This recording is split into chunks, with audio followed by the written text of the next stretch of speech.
Ayon Perez tatakbong konsehal sa Tarlac, iba pang kilalang personalidad nag-file ng Certificate of Candidacy.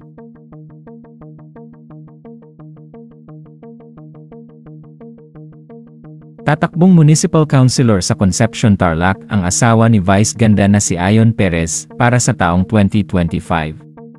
Ngayong araw nga ay naghain na ng kanyang COC ang nasabing It's Showtime host.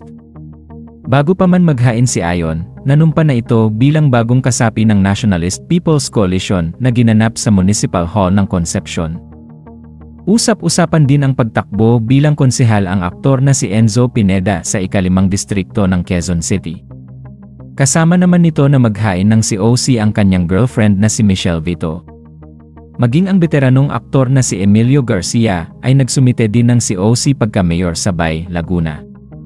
Sinamahan naman ito ni Senator Robin Padilla.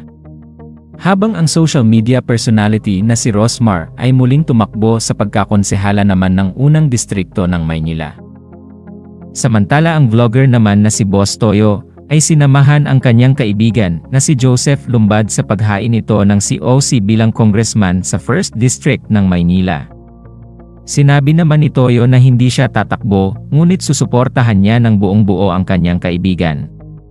Samantala hiling naman ng netizens sa pagtakbo na ito ng mga kilalang personalidad ngayong eleksyon na sana ay mapaglingkudan nila ng maayos ang kanilang mga bayan kung sakaling sila ang manalo ngayong darating na halalan.